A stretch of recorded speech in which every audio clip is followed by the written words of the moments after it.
Welcome to the party. I'm Sam Ekstrom of Locked On Sports Minnesota. Today on the show, we discuss what happens if Cousins gets hurt. Dun, dun, dun. Hey, this is Arif with Pro Football Network. I found out today that Sam plans the topics for this podcast. Very interesting. Luke Inman at Luke_Spinman. July 12th, mark it down, boys. Watch party, Sam Ekstrom's basement. Kirk Cousins debuts his long-awaited Hollywood acting career. Get that fire heated up downstairs, Sam. We're coming. I'm Luke Braun from Locked On Vikings. Do we think by the end of all of it, Kirk Cousins will have a more prolific IMDb page than his Pro Football Reference page? All of that and plenty more coming up on today's Minnesota Football Party. Locked On Sports Minnesota podcast. It's endless Minnesota Vikings talk with the diverse voices of your local experts. It's time for the Minnesota Football Party. It's your guys hanging out talking next level Vikings football. So join in with Pro Football Network's Arif Hassan, Locked On Vikings Luke Braun, Superior Sports Talk's Luke Inman, and Vikings insider Sam Ekstrom, plus the biggest names in Minnesota football for the Minnesota Football Party. And it starts now.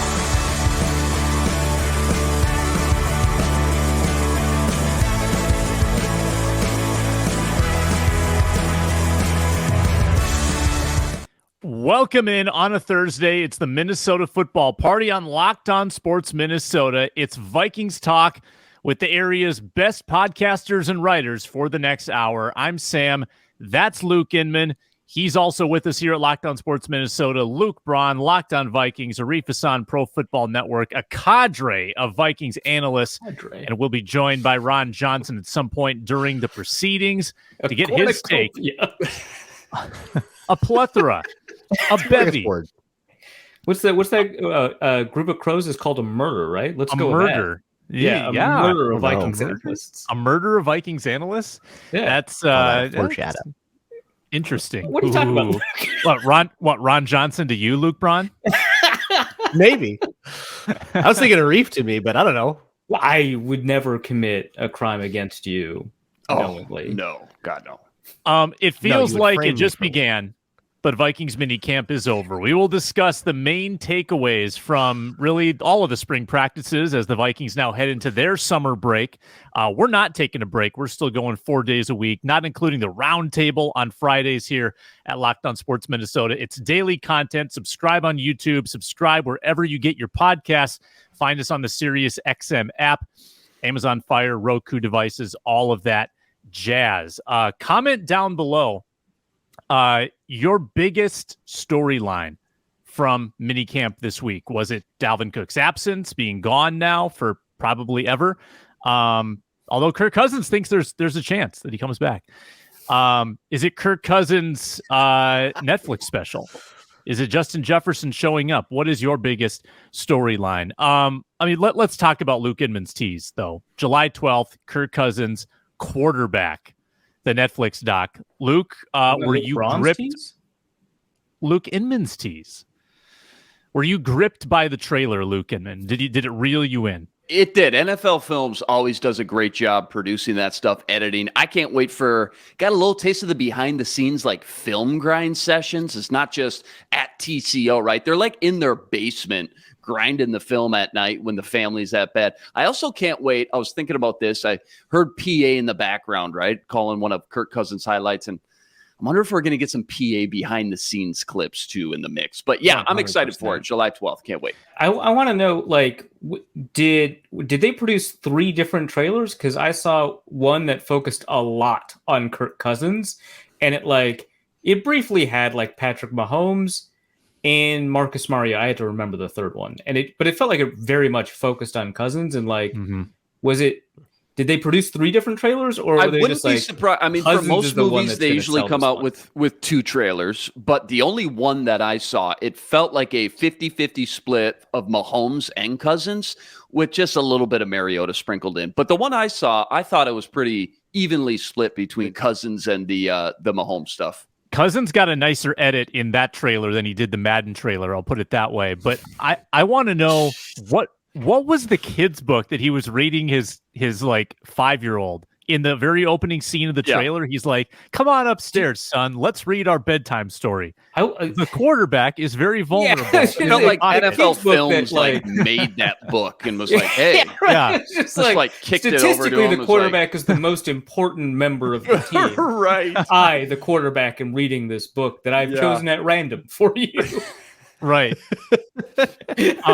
Hey, Cousins did say yesterday he wanted to do this to basically leave like evidence for his kids that he was a quarterback back in the day.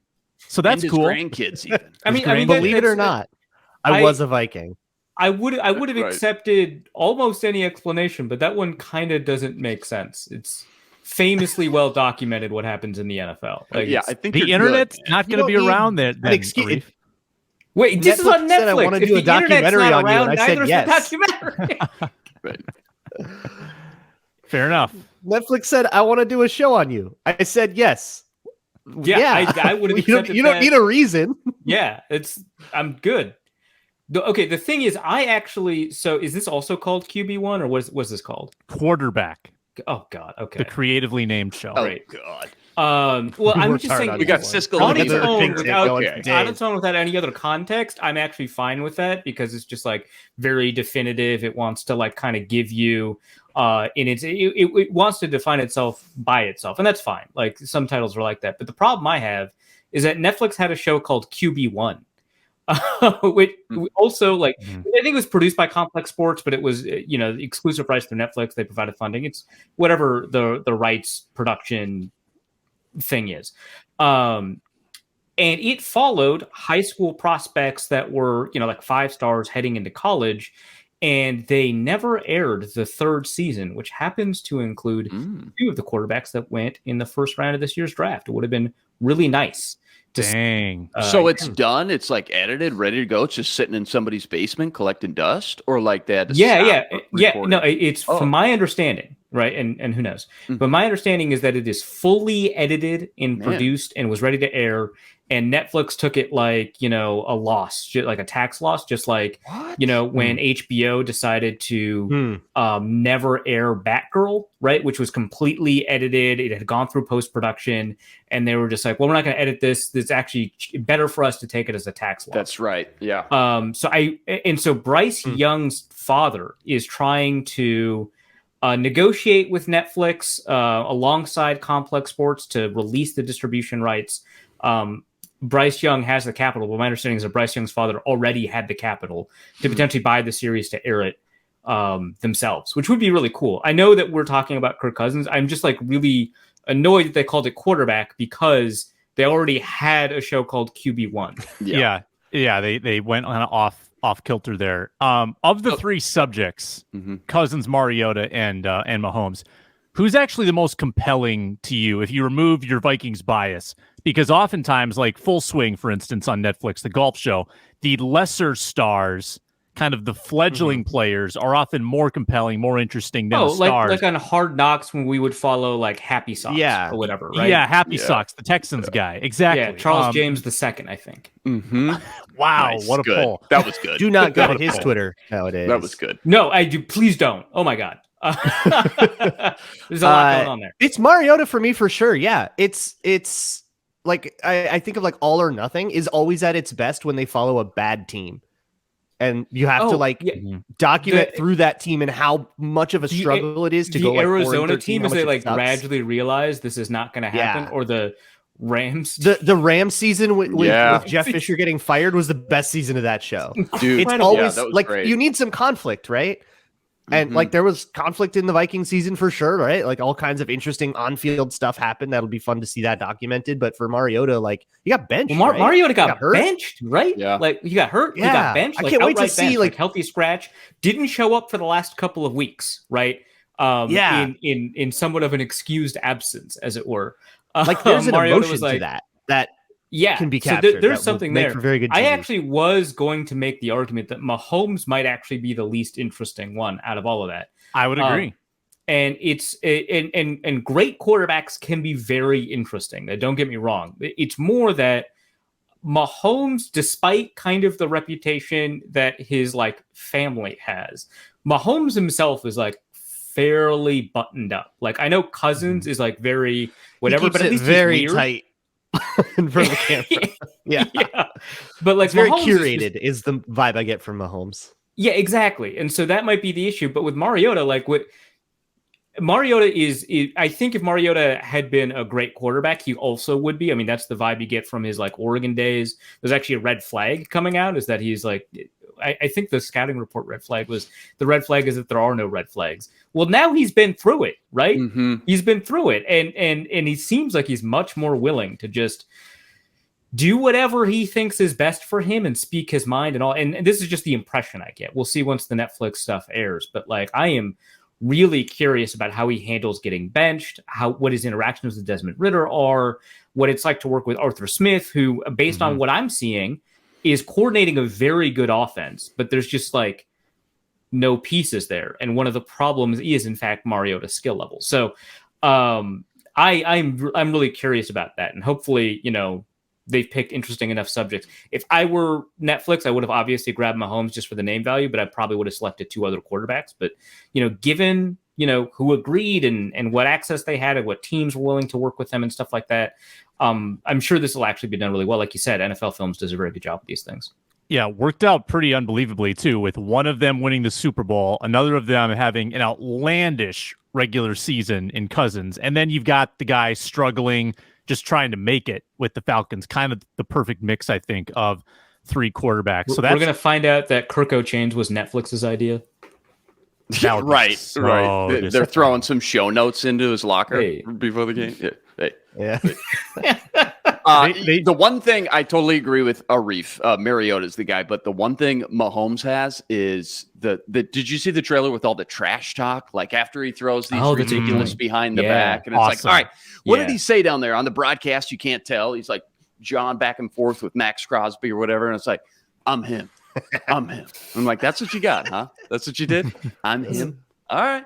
Admittedly, the trash talk is really a product of how well he's playing more than it is independently good trash talk. Like Cam Newton saying, "Oh, you studied the film, huh?" That is good trash talk no matter what. Right. Mahomes, it's really dependent on the fact that he does just impossible stuff on the field. It reminds me a little bit of the old story. There's an old Fran Tarkenton story when he was on the Giants for a couple of years and they came to play the Vikings. Jim Marshall talks about how like when he would run around and he would get in his scrambles, he would just like giggle. Just this high pitched little like giggle that he would like a Keebler elf. He was just having so much fun. Yeah. And it would piss them off so much because they couldn't catch him, but he was making the stupidest sound ever, and all they wanted to do was deck him, and they couldn't catch him at all. And the Vikings lost that game because they got tired. Sam, I know we have a schedule. One last anecdote that's exactly like Andrew Luck. Andrew Luck would not trash talk. He would only compliment people, and it would tick them off so much. Yes. He's like, "Oh man, that was a really great hit. Good job, dude." And it's like, I tried to knock your head off. How are you shaking my hand right now? Because they know they're not getting under his skin. Despite 7 quarterback hurries, 5 quarterback hits, 2 sacks. Yeah. He's all dinged up. They but didn't know. They should have made a bunch of like construction jokes at him because Andrew Luck loves civil engineering. Oh my God. And if you just throw out a bunch of bad civil engineering takes, that's going to get under his skin. Like concrete doesn't need rebar. That's all you have to say. And then he's just tilted for the rest of the game. That's so true. That's so true. He's such a fanatic and diehard with that stuff. That's like his kryptonite. That's it. Nothing else worked. Yeah. But that. Bad civil engineering takes. Surely we will get to the rundown of this show. The Captain Andrew Luck Twitter account being basically dormant is such a shame. Best Twitter account. I'm comfortable with it. I think that it had run its course. Yeah. It was perfect when it had debuted. I hated all of the imitators, and I think that I prefer that the account was still up and Andrew Luck was still in the league. But the account independently only had a couple of years of life for it to be all that interesting. So I think you got the ideal. Yep. Let's do Vikings mini camp takeaways. There was a lot packed into 2 practices the last couple of days, so we'll dive into that after I remind folks that we are presented by FanDuel Sportsbook, the official sportsbook partner of Locked On. NBA's done, NHL's done, but you know what you can do right now? You can go and live bet the U.S. Open odds. Max Homa, I'm eyeing this up, plus 3,500 to win the U.S. Open. He's got the course record back from when he was in college at LA Country Club. He just moved. Darn it. Plus 3,000 now. Quick, get on Max Homa right now at FanDuel. If you're a new customer, you can get a no-sweat first bet up to $2,500 back in bonus bets if your first bet doesn't win. So basically risk-free. You could put $2,500 on Max Homa times 30 and win $75,000 at FanDuel, which is super easy to use and pays you that $75,000 instantly when you win. I promise. It's the best place to wager. FanDuel.com/lockedon. FanDuel.com/lockedon.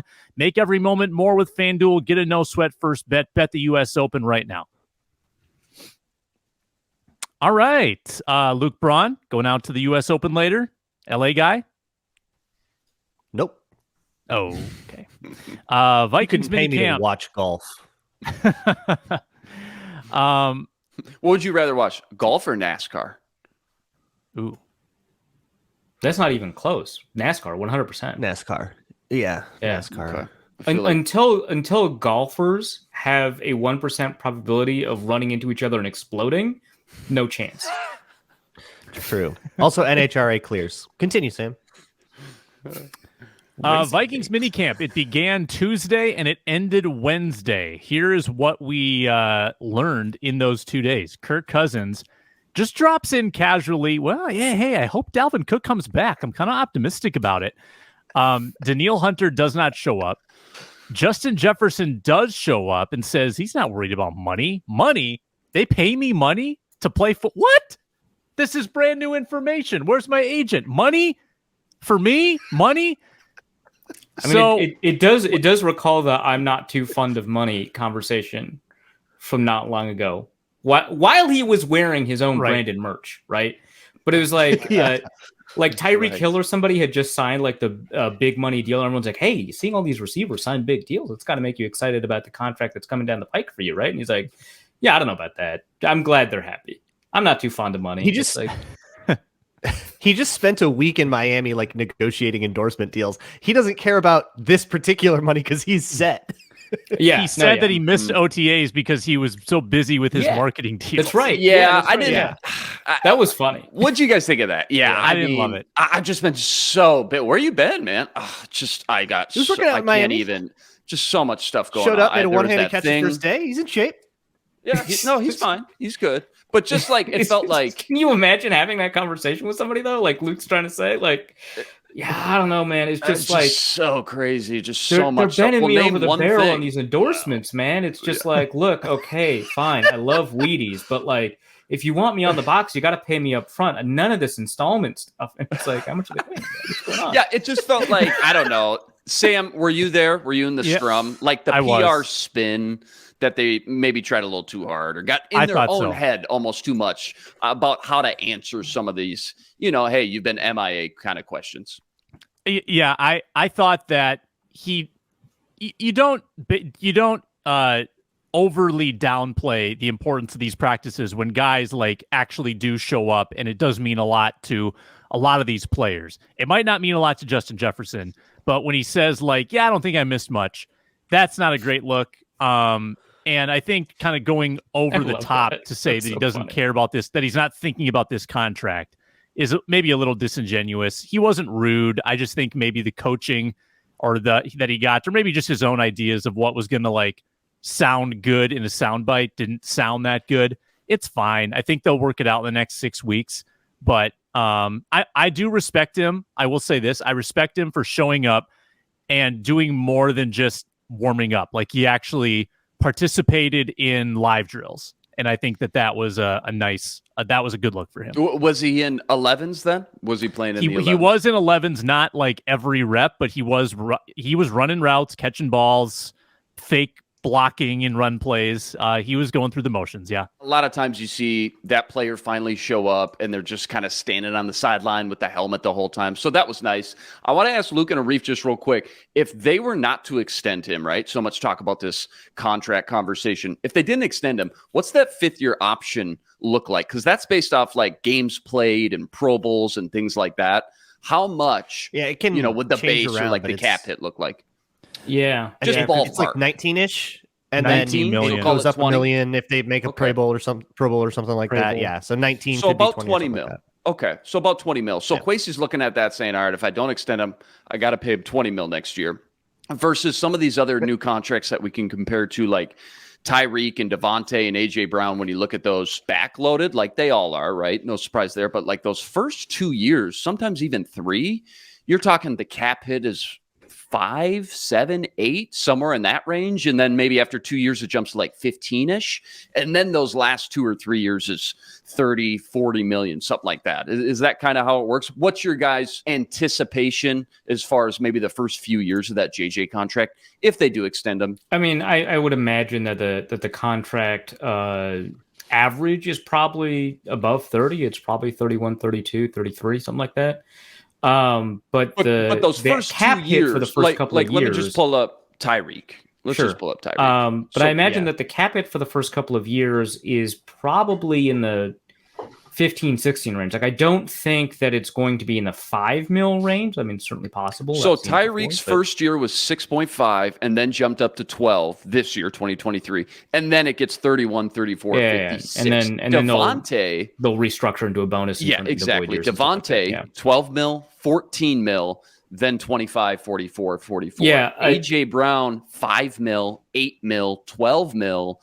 And then 26 and 41. So all three of those guys. That's how a lot of the big contracts are structured nowadays. Is that one big difference between the Raiders and the Eagles as an organization is that the Eagles have some of the best cash flow in the league. And so they can offer signing bonuses very easily, which allows them to decrease the first year cap hit in any new contract that they offer. The Raiders do not have that luxury with cash flow. And so the cap hits in the first couple of years are going to look a little bit bigger for Raiders teams or for Raiders contracts. It's just, even if there's a similar kind of rolling guarantee or similar guaranteed, it's going to be in guaranteed contract as opposed to in signing bonus when you receive the cash up front and the accounting comes later. Where are the Vikings on that spectrum? Pretty as far high. As cash flow. But the Vikings have a lot of cash. They can stomach a lot of guaranteed money up front.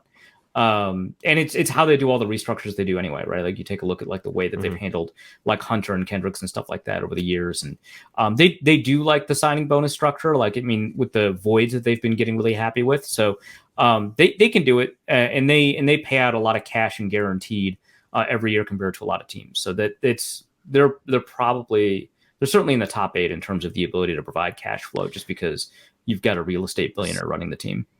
So that whole property, and I promise this is going somewhere. So that whole property around TCO is developed by the Wilfs, correct? Yes. They own all the land. So Correct. when I go get my caribou every day before I go to practice.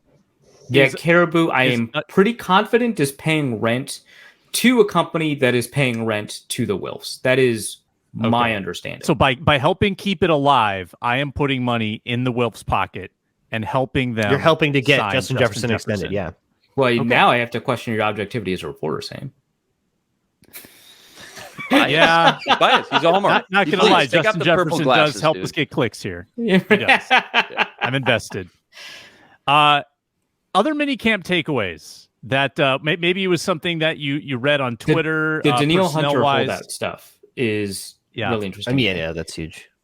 The piece I wrote on this is still my take. I haven't seen a great response to it yet, which is that this was inevitable. The Vikings scored an enormous quote unquote team friendly deal when they signed him in 2018.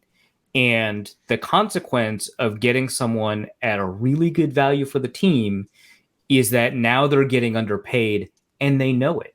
Right. If you take a look at its average is like 14.4 million over the life of that contract, 14.4 million. Take a look at the edge rushers right now. They're averaging like 20 million. Like it's a different it's a whole different ballgame. He is probably a top 10 edge rusher, right? And so for him not to make top 10 edge rusher money over the life of that contract, even when he had signed, I think it's reasonable for him to be upset. And I think part of the reason he's upset about the way that the restructures happened is that the restructures did not incorporate an extension that appropriately valued him. It essentially kept him on the same contract. It just changed when the money would arrive. And so my understanding, and Sam, correct me, you're following the story closer than I am. My understanding is that the Vikings did offer an extension, that he doesn't like the extension that they offered. So I am pretty curious, and I could be wrong about that. So this is not me reporting. This is me just kind of responding. But I can't tell who's kind of being unreasonable here based off of like things like injury history and production and where the team is at and kind of what they're capable of offering, whether or not the Hunter, team, the agency and all that, whether that side is being unreasonable in what their contract demands are, or if the Vikings are kind of lowballing him, or they're not providing enough guarantees for him to feel comfortable given that injury history, all that. I don't know who's being kind of unreasonable here, but we often say that NFL teams only pay you for what they expect that you're going to do, not what you've done.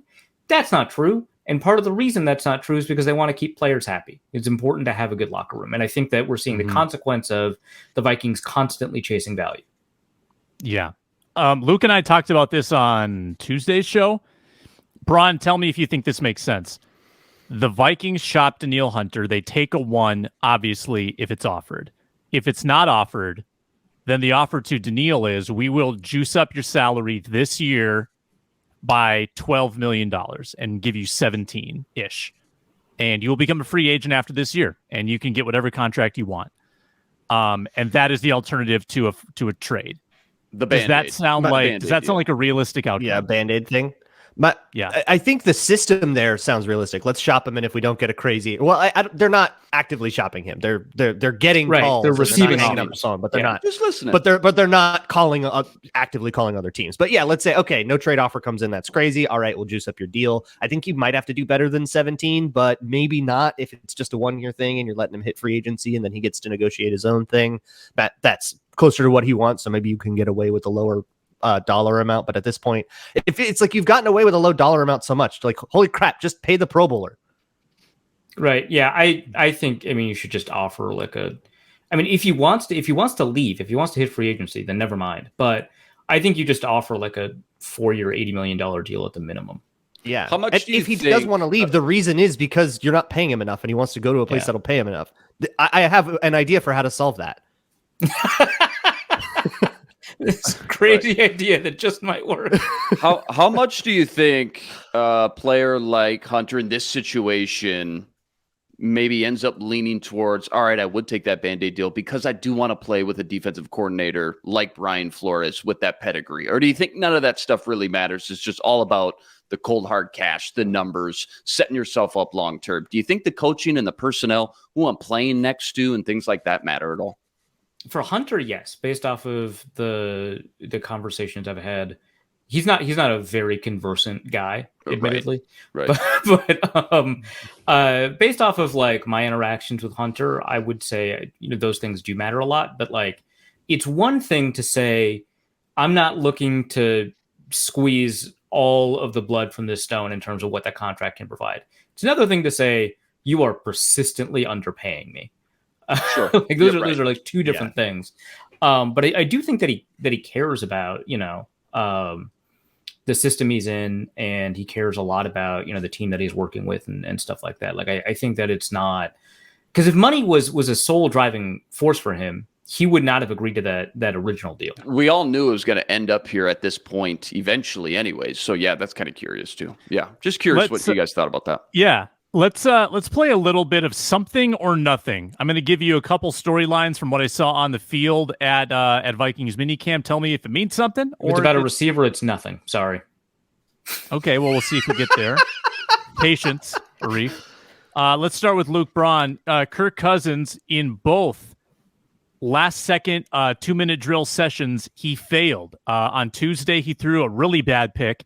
Yesterday, he almost threw 2 bad picks, and then eventually just went 3 and out and did not convert a first down. So a couple failures for Cousins. Something or nothing.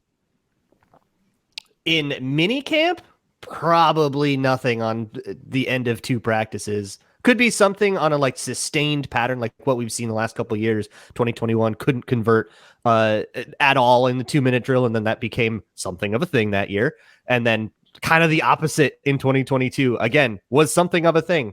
So if it's a sustained pattern, then sure, but I would say too small of a sample to be something. If JJ was in there and Jordan Addison, I mean, he doesn't have his playmakers in there quite yet. So I'm going to say nothing as of this point. Once we get a little bit further and he's got his full complement of weapons around him, yeah, then I'll be a little bit worried. But also, too, just from the sounds of what these offensive players are saying about Flores' system and scheme coming off the field, talking to the media, they're throwing the kitchen sink at these guys too, and the offensive line and the quarterback communication. They're still trying to figure everything out. So no JJ, no Addison, and then still trying to figure out this Flores defense. I'm going to say nothing at this point. I'd say it's a shadow of something just because of the history that Cousins has. There was like 2 solid years and then some where every practice that we observed where there was a 2-minute drill, he failed. And then he continued to, during the regular season, have a lot of difficulty in 2-minute situations. Last year, he started succeeding a lot in training camp in 2-minute drills. And he did all right during the regular season in late game situations, I would argue. And so we just need the softest defense of all time in training camp. And then have that defense soft in the regular season this time. But yeah, you play to the metric. Give him something easy to practice against. Yeah, exactly. Yeah. We work to maximize the signal for sure. Yeah. But you know, like both of them said, you know, this is we can't have a pattern yet. Like it is a problem if it's a pattern, but if it becomes a problem, this is what it looks like when it starts out. Something or nothing. Jaquelin Roy, 4th-round rookie, getting first-team reps each of the last 2 days at minicamp. Luke Inman, something or nothing? Week 1 starter, Jaquelin Roy. I think there's something there for sure. You know, you looked at that 3-man rotation, Tonga, Dean Lowry, we assumed Harrison Phillips. Tonga and Phillips, you could probably pencil in. But that third guy, we didn't know. Is it going to be Jonathan Bullard? Is it going to be Adam Maywell, Blacklock? There's a lot of names in the mix. So to see Roy already as a rookie kind of digest the playbook, get up to speed that quickly, and get reps with the one, I think there's something there for sure. Just knowing that he's in the mix this early. And again, OTAs, I think KOC said it yesterday, the battles really don't start. Position battles don't start till training camp. But it's good to see. It's a good note that he's ending on going into training camp and this break before the summer. I'd say it's closer to nothing. It's not nothing, but I'd say it's closer to nothing than something, just because the interior defensive line competition is really weak, really, like outside of Harrison Phillips. And I'm a huge Khyiris Tonga fan. I don't want to like oversell it. I mean, it's a guy that they just kind of picked up that did pretty well in his limited snaps. I mean, the Vikings let go one of those guys in Duke Shelley, right? Like it can just be a 1-year blip. I'm not going to get tricked by like the 2023 version of LaTroy Guion. Like it could be the case that, you know, look, he played extremely well in very limited sample size. And then he started. Name I have not heard in some time. But like, you know, so it could happen. So all I'm saying is that the players that he's up against, like Jonathan Bullard and Kwesi-adofo-mensah, like that's not like James Lynch, like that's not the world's best competition. But it's a 5th-round rookie in the starting lineup. That's kind of interesting. It suggests to me that he's doing pretty well in the work that he needs to do at this point in the offseason, which is very little. It might mean nothing at all. I mean, they can't contact each other, and that's a pretty important part of the job. But it's closer to nothing than something, but I don't want to say it is 0. It's like if the first possession in the game for the team that received the ball first got a first down. Okay, I guess there might be some signal there, but we have a long way to go. Yeah, well stated. I think it's mostly nothing. I think they're just trying to see what they have. I think that Dean Lowry is also someone who's easy to just kind of just get him off his feet. He doesn't need these reps as much as someone like Roy does. I think that'd be I think Lowry, Phillips. I don't know. Phillips and Tonga feel like they play the same position. Like, I don't know if they're on the field at the same time. What was Roy playing? They're was both he like playing? kind of noises, but they play 5.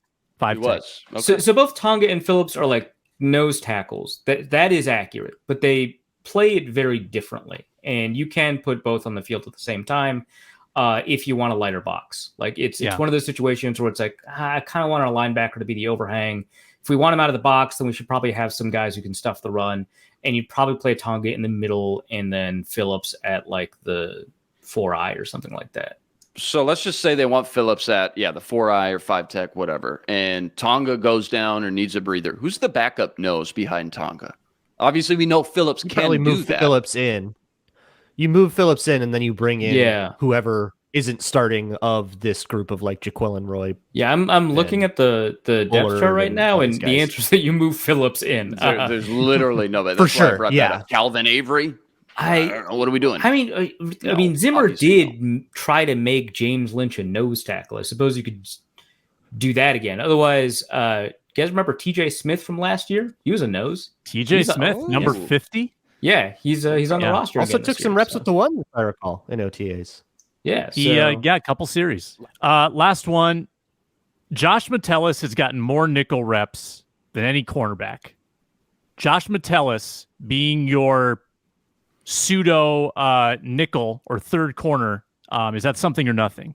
100% something. I have been talking about Josh Mettelus as a versatile guy for like 3 years now, based solely off of what the Vikings have done with him in training camp. And then the season starts and he just never appears.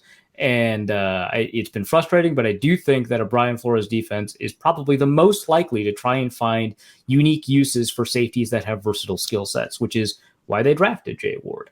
I would say that there are two potential somethings here. One, Josh Mettelus is talented enough to get onto the field as a dime or a nickel, right? And they can play him in the box. They can maybe play him free, and they can play him in the slot. That's really cool. The second something is that it indicates something about the defense in general, the way the defense is set up, how it will have room for somebody like a Jay Ward, right? And so even if Josh Mettelus does not end up, playing a lot of snaps, the fact that he is in this role right now would suggest that they're experimenting with defensive setups that could enable players like Cameron Bynum, like Jay Ward, to do stuff in the slot or do some interesting safety stuff that we haven't seen in a while. I think fans may be just having a hard time swallowing that pill. Like, where's Lewis Cine? We just want Lewis Cine, but all signs have pointed this whole time. He finished on a high note last season, and then all signs through OTAs and minicamp. Clearly, they like what they have with him, his versatility, being able to move him all over the field as a joker chess piece, like Flores usually likes to do. So, yeah, he's in the mix, man. He's clearly, it feels like right now, in that nickel role hybrid / like safety 3 spot going into the summer break and then training camp. Yeah, one thing we know about these Flores defenses is that the line between a corner and a safety is pretty blurry. You end up in a man coverage anyways, so it's just kind of like figuring out your matchup, who is on who, whether you call that guy a corner or a safety, like whatever, just like line up on the guy who wants you to line up on.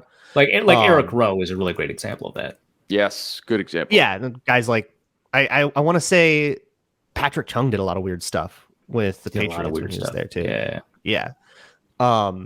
So yeah, that is I think the takeaway is, hey, Brian Flores is doing his Brian Flores thing, and we're going to get a lot of DBs are all going to kind of get their time, whether they're the starting corner or whether they're CB4, but we really like you for this matchup against their, fourth wide receiver today or whatever. And that kind of reminds me of like the cornerback battle right now. Like pending anything changing, it feels like Murphy and Evans, and correct me if I'm wrong, Sam, or anybody who's been out there, but Murphy and Evans, they're your boundary guys. Anything after that, when it comes to nickel and dime looks, I think you're going to see just a carousel of mixing and matching when it comes to who's inside. I think Blackman, just based off the reps that I've seen and heard, but I can almost guarantee you, I mean, Murphy is going to be playing both outside and inside a lot. Same with Blackman. You'll see him start at nickel anyways, but you're just going to see so many different packages under Flores. So Booth, cornerback 4 right now. Does that seem fair, that pecking order that I just laid out? Yeah, I mean, based off of like what Will Raggett said, based off of what I've been seeing like the tweets out of minicamp, that seems accurate. Yeah, I would say so. I would say the Blackman. I think they're trying to get Blackman to be able to play inside outside as well. I've seen him in both spots. Booth has not impressed me thus far. Very early, grain of salt, hasn't looked amazing to me. And I think Jawan Williams is the wild card there. I think Jawan Williams could even vie for that cornerback 4 spot too. So Booth might have a little work to do. Evans seems to have priority at the moment. We got Ron Johnson coming up momentarily. Everydayers, we thank you for watching the Minnesota Football Party Monday, Tuesday, Wednesday, Thursday, and we have the roundtable tomorrow with Reggie Wilson and Ron Johnson, Luke Inman, and myself. Comment below, what do you think is the biggest something that you heard from Vikings minicamp? Let me kick off kind of this topic to lead into Ron Johnson. If Kirk Cousins gets hurt, he never gets hurt, but what if he does? If Kirk Cousins gets hurt at various points throughout the preseason, regular season, how would you want to proceed at quarterback? Luke Braun. I teased you with this, Luke Braun, on Monday. I think I said, we're going to talk about this on Thursday, and I gave you 72 hours to think about it.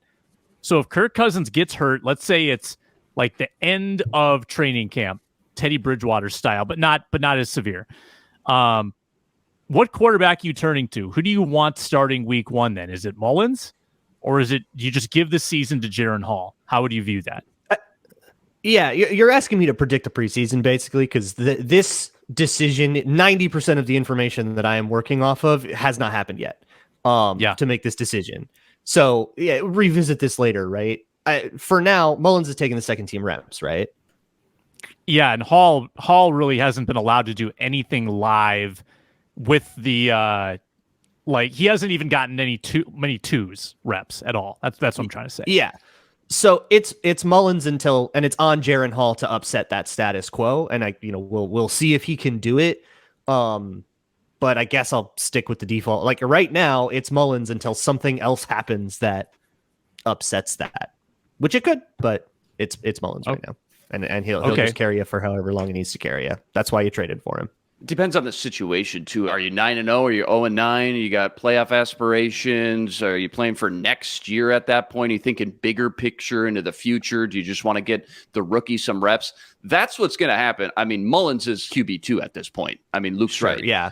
But then by December, if he's still hurt, then you're putting the rookie in. Yeah. Right. It depends on the situation. And again, I just think if you're looking a little bit broader, bigger picture, I'll just say this. It's like you kind of know where we're at with Mullins at this point. Average backup, nothing special, good, not great. Got some, good playing time last year in Chicago. Looked fine. I think he's clearly tapped out, though. With Hall, it's all untapped potential. Like, we have no idea how good he could be. But the only way to find out, you got to throw him in the fire. Let him get some live reps. Let him learn from his mistakes. Let him, digest some live looks from a real opposing NFL defense. You know that going in that he's going to make some mistakes. Every young quarterback does. But that's also the only real way to learn, I think, in this league and develop and kind of progress as a passer once you get to that point. It just depends on the situation. If you're looking bigger picture, though, I wouldn't be afraid to throw in the rookie and just see what he's got.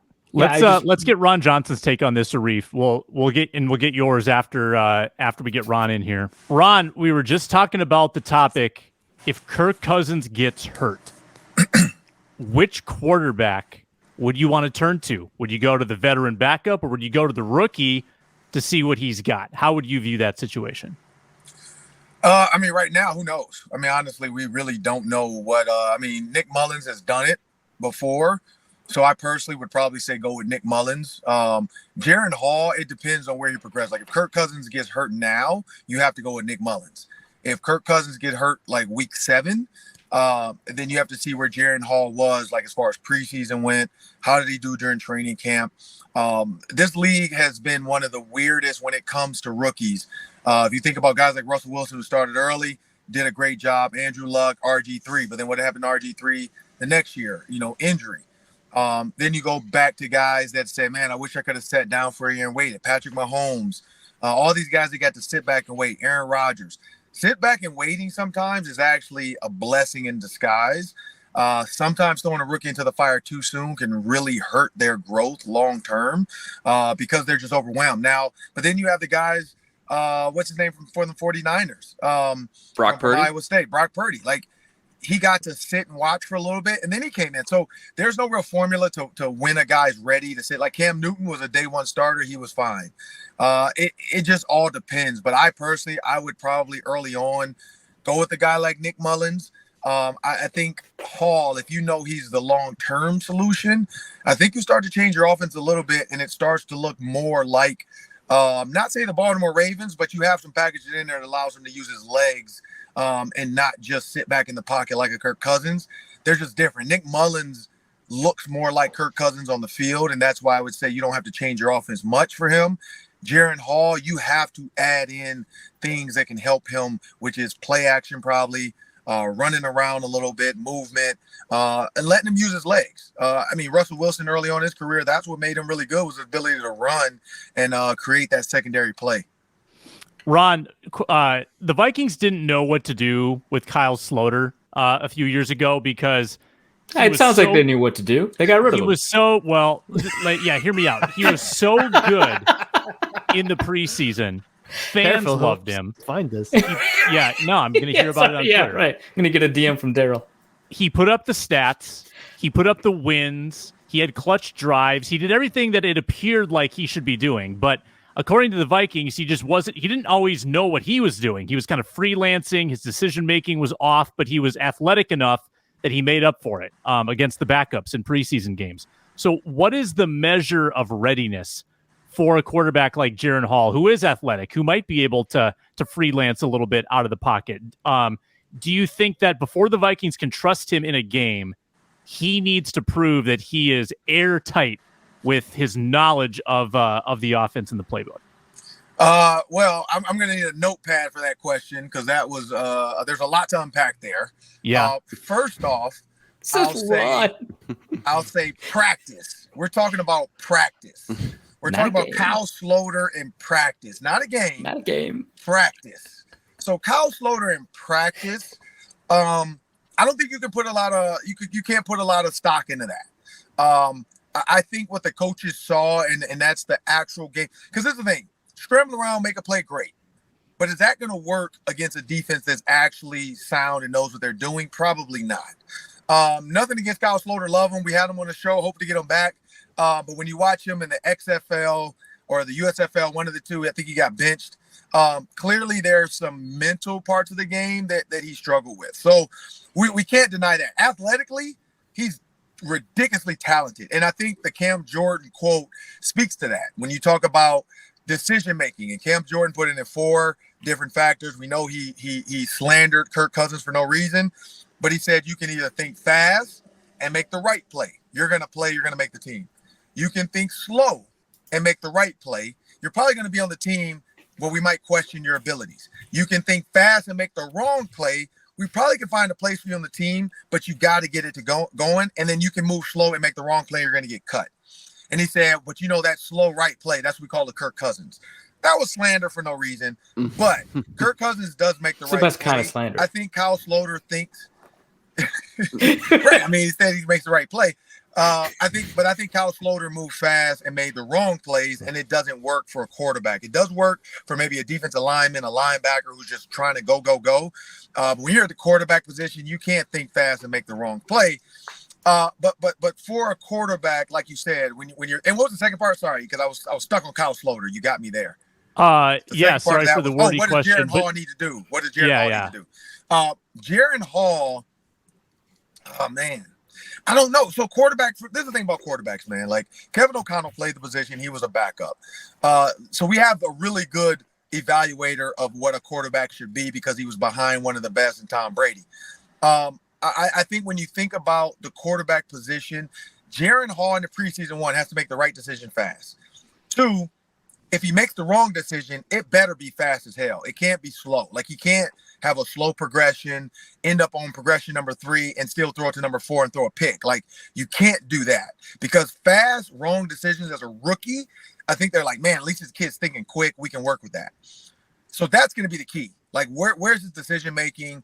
How quick does he get those progressions? And we'll be able to see that with his head. Like, you can see a quarterback working through the progressions with his head, unless it's Patrick Mahomes who can throw it blindfolded. But you'll see a quarterback look left, look middle, then look right, then throw the ball. Or you'll see him look left, look right, look or whatever, and then throw the ball back to the middle. So that's what I think we'll have to see. We'll have to see how Jaren Hall handles the progressions.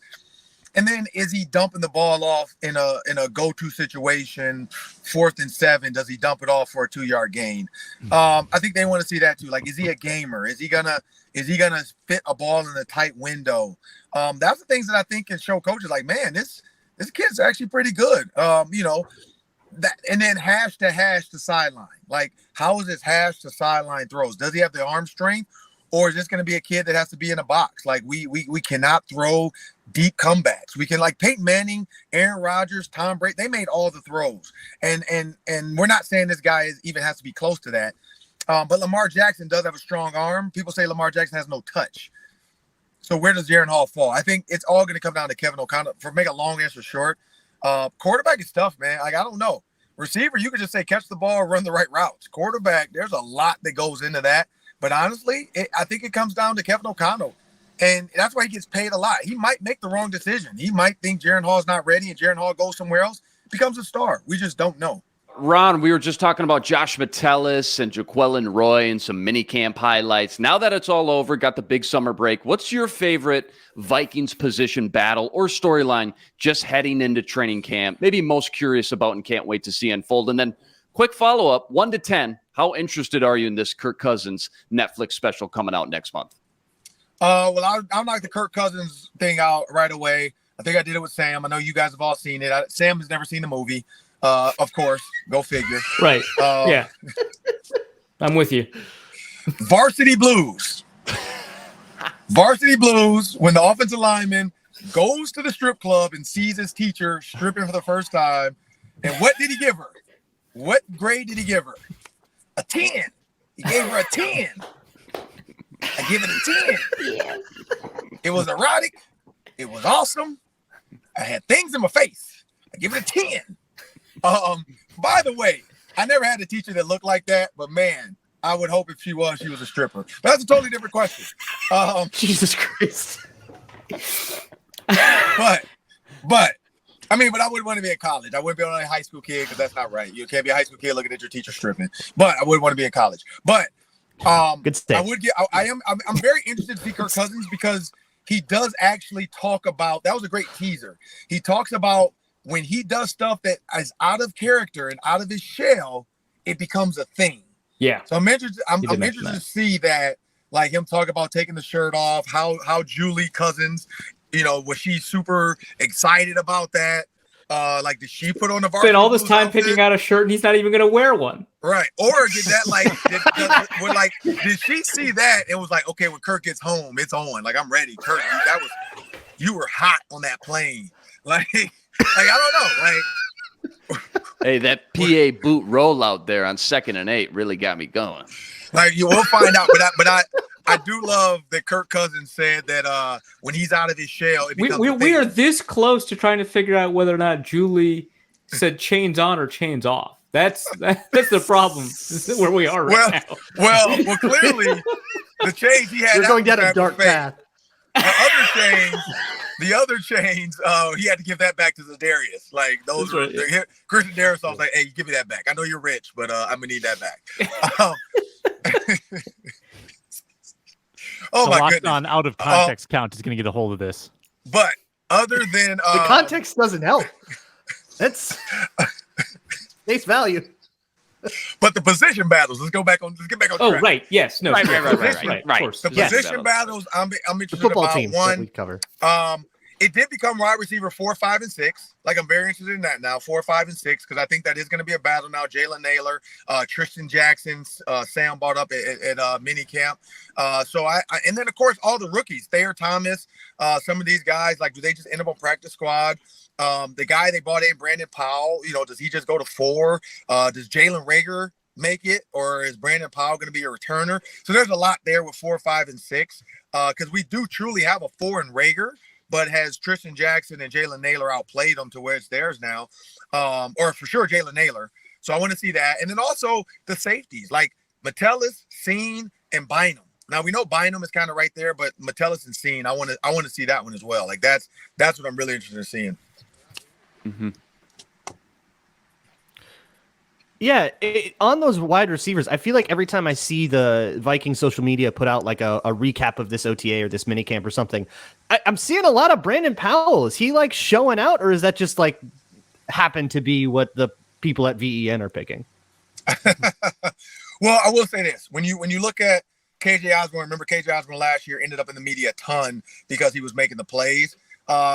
Coaches and media for sure more so than coaches. But coaches do actually. I mean, come on now, like they glance at it every once in a while. They're captive of the moment. The guys that do the best. I'm not gonna lie. You guys remember Bobby Wade came to the Vikings, got cut by the Bears. Bobby Wade was ahead of me with the Bears. I had a couple weeks of practice where I was diving for balls.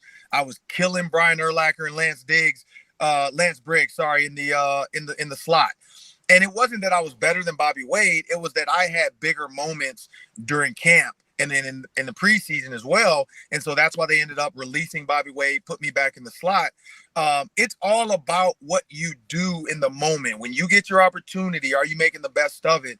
And that's probably why Brandon Powell has ended up all over VN right now, because he's making some plays just like KJ Osborne did last year. Now, not to say he's going to do KJ Osborne things this year, but not to say that he's not getting looked at. And maybe they're truly trying to say, like, again, the media team at the Vikings are very cerebral.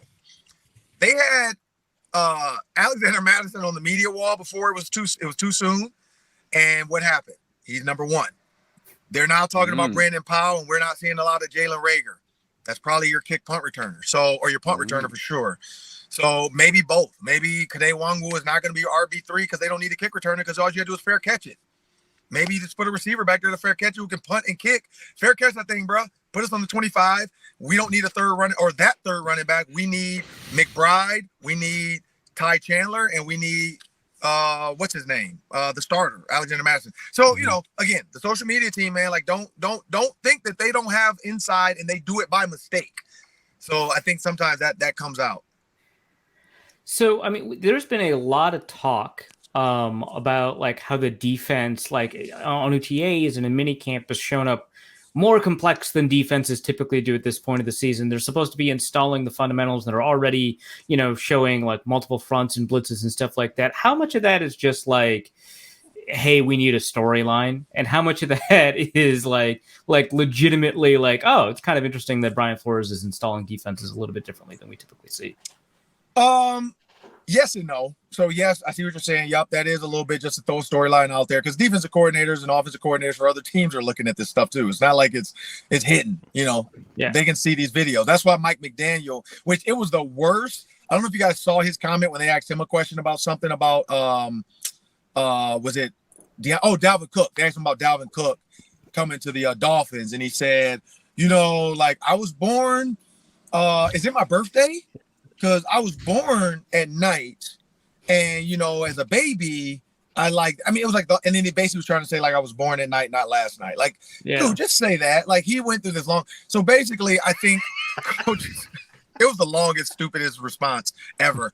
But coaches are throwing stuff out there because they know other coaches are watching this stuff. That's why Bill Belichick has like mums the word. He doesn't even talk to the media. He just grumbles. They ask him a question. He's and then they move on. They're like, all right, let's go. You got to ask him about like some tight end from 1984, and then he'll just go off. Yeah, like a paragraph there. But it's tongue in cheek because this is the thing about Brian Flores. He has to install a little bit. You create the foundation. You have to do that because you can't go to training camp without a foundation. But some of the cool stuff about his defense, he's not sharing that with the whole team. Not gonna lie, like I'm pretty sure Harrison Smith and him are having conversations. Brian Murphy or him are having conversations. Some of the vets because he does one-on-one meetings. Linebackers, but he's not giving it to like linebacker 7 who's going to get cut. He's not giving that because what you don't want is that guy going to the Eagles and the Eagles saying, hey man, by the way, what was Brian Flores doing, man? Our offensive coordinator wants to know.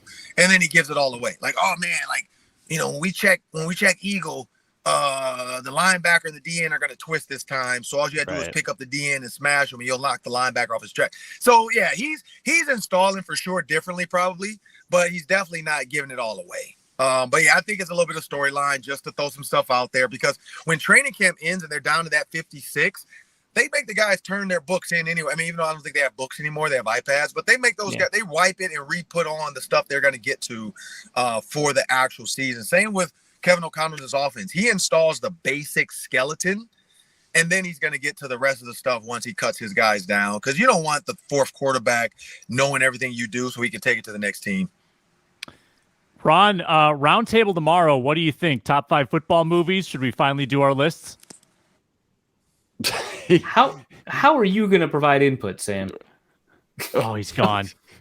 That's how disgusted Ron was with that question. So upset at that question. That's how disgusted he was. Varsity Blues, definitely number one. I'm back. I'm back. There we go. He's Hey, back. Okay. Hey, all He's right. back. Okay. I said, Ron, roundtable tomorrow. What do you think? I'm Top back. 5 football I'm back. movies? Sam, you don't know any of the movies, so why would we do that? Me, It's a Luke, long and Reggie. delay in that Slander. stint. Me, Luke, and Reggie can do. Yeah, we can hold our own. Me, Luke, and Reggie, we can do the top 5. Sam, you just listen. Yeah.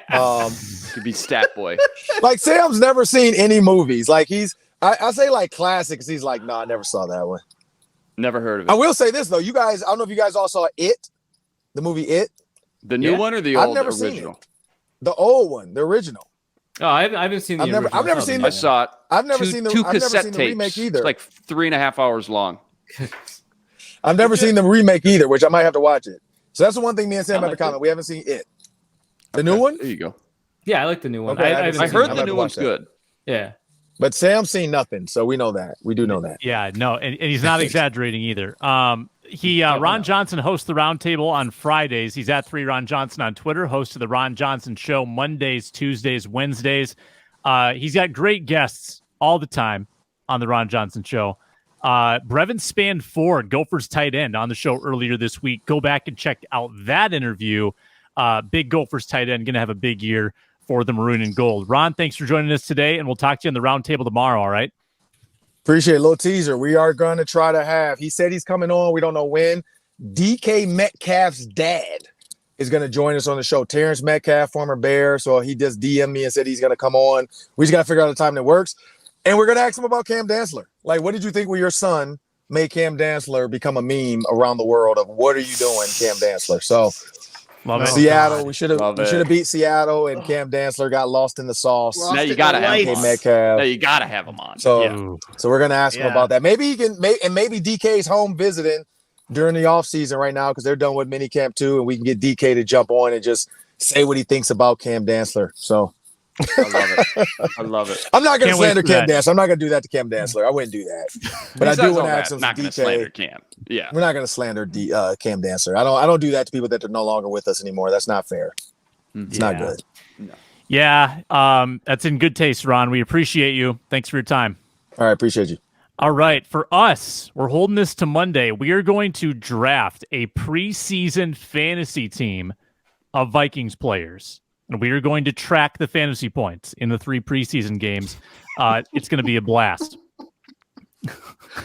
A Reef's face right That's so unhinged, and I love it. now. It's just killing me. You're gonna have to try to guess the volume of Tristan Jackson's rules. And it's great. It's great because literally the backups are much better picks than the starters, who may not in fact play at all. Like, I get JJ undraftable. Every week before the first preseason game, I get like a bunch of DFS degenerates in my like DMs that are just like, "Hey man, is Mike Boone gonna get the rock?" And it's like, I don't know. Hey man, I got AJ Rose in my keeper dynasty, man. Right? Yeah, no, it's exactly. It's like, when's he gonna break through? Oh, well, no, Sam, we should do a DFS keeper dynasty. Well, like degenerates. They don't dynasty have people them is in one thing. Yeah, The Yeah, DFS dynasty people is guys one thing because you're like, ooh, who's gonna break out? But the people doing the DFS guys on are like, preseason I only games are care about sick. this week. Okay, that's sick. That's sicko mode. I For only sure. care Those are about this sickos. week. Those are ill I people. need you Yes. to give me all the dirt on who's the undrafted free agent that went off, like Thayer, right? I need you to give me all the dirt on this guy. And it's like, Thayer Thomas, friend of the Ron Bryant Johnson. Koback, volume guy. right. Is Yeah. Blake Kroll going to play? And it's like, no, man, he broke his leg. It's the only thing I know about him, like that kind of thing. Right. Ugh. So yeah, I'm gonna enjoy doing that for the whole show. Yeah, we're gonna start a keeper league. Too Certainly with this, we Sam? will get We're to just it. gonna have them forever. Naturally. Yeah. You You're have gonna to. get bonuses Dynasty. if they We will make the surely team. get to Blind all auction. of the things that we plan to get to.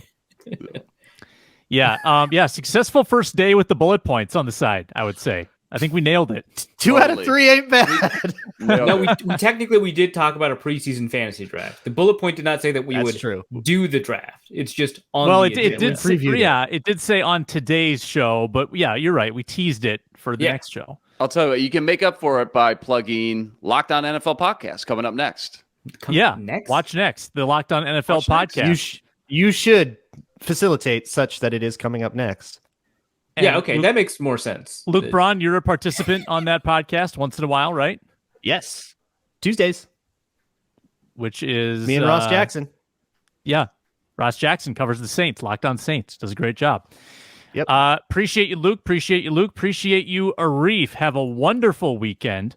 I'm Sam Ekstrom, at Sam Ekstrom on Twitter. Comment below. What do you think if Kirk Cousins gets hurt? Who should start? Hall? Mullins? Let us know what you think on YouTube. Subscribe, free and available wherever you get your podcasts. Thank you to the everydayers who tune in throughout the week, and we'll talk to you on the round table tomorrow. So long, everyone.